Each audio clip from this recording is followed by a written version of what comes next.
Сәлеметсіздер ме? Бүгін біз 28-ші нұсқаның А бөлімін талдаймыз. Бірінші есеп теңдеуді шешіңіз. Квадрат теңдеу, дискриминантын табамыз. 49 азайту 4 көбейту 2 көбейту 5 тең болады. 49-дан 40 аламыз. 9 демек 2 түбірі бар. X тең болады 2 көбейту 2, ал мұнда 7 азайту 3 тең болады 1. Екінші түбірі x тең болады 7 қосу 3 бөлімінде 4, 4-тен 10 немесе 2-ден 5. Сонда жауабы 1 және 2,5. Келесі есеп өрнекті ықшамдаңыз. Түбірасты 32, біз түбірасты 32-ні 16 көбейту 2 деп жазамыз. Қосу 98-ді қалай жазуға болады? 2-ке бөліп тастасам 49-ді. 49 көбейту 2 деп жазамын. Және 128-ді де 64 көбейту 2 деп жазамын. 16-дан 4 шығады, 4 түбірасты 2, қосу 49-дан 7 болады. 7 түбірасты 2, азайту 8 түбірасты 2. 4-ке 7 қосам 11, одан 8 алам 3. 3 түбірасты 2. Үшінші есеп, геометриялық прогрессия берілген тізбектің 7-ші мүшесін табуымыз керек. Бірінші мүшесі 2-ге тең, екінші мүшесі -6-ға тең. Олай болса, еселігін табу үшін -6-ны 2-ке бөлемін, -3. Сонда b7-ні табу үшін бірінші мүшесін q-дың алты дәрежесіне көбейтем. b7 тең болады 2 көбейту -3-тің алты дәрежесі. 2 көбейту 3-ті өз-өзіне 6 рет көбейтемін. 81 көбейту 9, немесе 81-ді 18-ге көбейтем. 8, 64, 1, 8, 8, 5, 1458. 1458. Келесі, косинус альфаны табу керек. Синус альфа беріліп тұр, және ширек, бірінші ширек екені көрініп тұр. Бірінші ширек. Косинус альфаны табу үшін 1 азайту синус квадрат альфа тең болады. 1-ден азайтамын 169-дан 25. 169-дан 144 болады. Олай болса 13-тен 12. Келесі есеп 5-ші арифметикалық прогрессия. Бірінші мүшесі берілген, айырымы берілген, алғашқы 5 мүшесінің қосындысын табу керек. А5-ті тауып аламын. А1-ге 4 көбейту d-ны қосамыз. 14 азайту 8 тең болады 6. S5 тең болады. А1-ге А5-ті қосып 12-ке бөліп 5-ке көбейтеміз. 14-ке қосамын 6, 12-ке бөліп 5-ке көбейтемін. 20, 20-ны 2-ке бөлем 10, 10-ды 5-ке көбейтемін 50. Алтыншы есеп ықшамдаңыз. 1 азайту синус альфа, 1 қосу синус альфа, ол бізде 1 азайту синус квадрат альфаны береді. Бөлімінде косинус квадрат альфа, 1 азайту синус квадрат альфа, ол косинус квадрат альфаны береді. Косинус квадрат альфаны косинус квадрат альфаға бөлсек, 1 шығады. Келесі 7-ші есепте ықшамдаңыз. Ортақ көбейткішті жақшаны сыртына шығарып жіберейік. 3а квадрат. Қалады 7а азайту 2b. Бөлімінде 6а-ны шығарамын.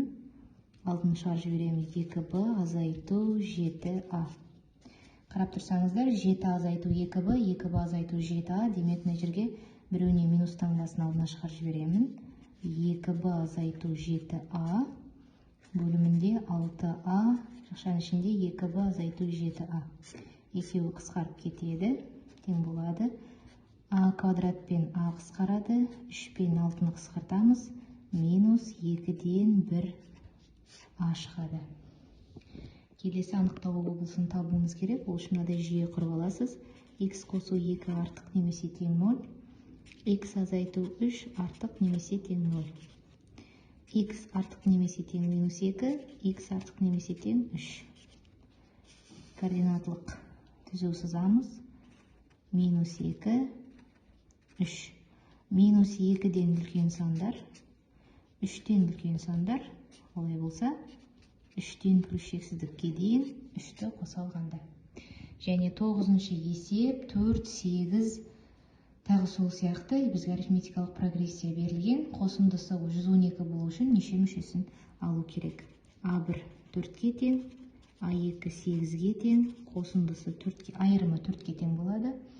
Қосындысын табуымыз керек. SN тең болады. А1 қосу AN бөлу 2 көбейту N. Бұл жерде AN-нің орнына AN тең болады A1 қосу N-1 көбейту D-ні қоямыз. Сонда жазамыз 112 тең болады. A1 4-ке тең, қосамын. AN-нің орнына A1 қосуды да, тағы да 4 қосу N-1 көбейту D бізде 4-ке тең. Бөлемін 2, көбейтемін N-ға. 2-ні 112-ке көбейтіп жіберемін. 4-ті 4-ке қосам. 8 қосу. Жақшаны ашамын. 4N-4. Жақшаның сыртында N бар. Және 224. 4 қосу 4N. Оны N-ға көбейтеміз қазір. 224. 4N квадрат қосу 4N минус 224 тең 0-ге. 4-ке бөліп жіберсем N квадрат қосу N минус 56 тең 0. Қандай сандарды қосқанда минус 1 көбейткенде минус 56 шығады. Минус 1 көбейткенде минус 56. X тең болады 7, 8. Қосқанда минус 1 шығу үшін минус 8.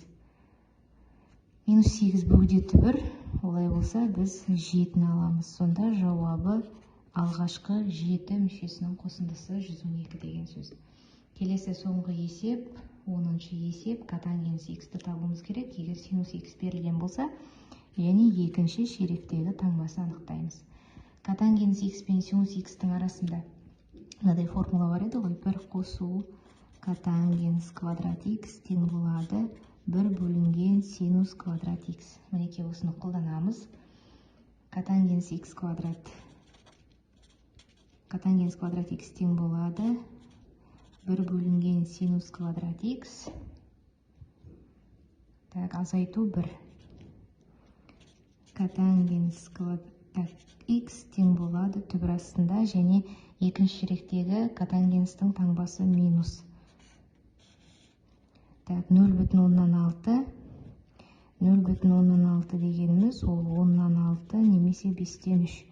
5-тен 3-ті квадраттаймыз. 25-тен 9 азайту 1 тең болады минус 9-дан 25 азайту 1.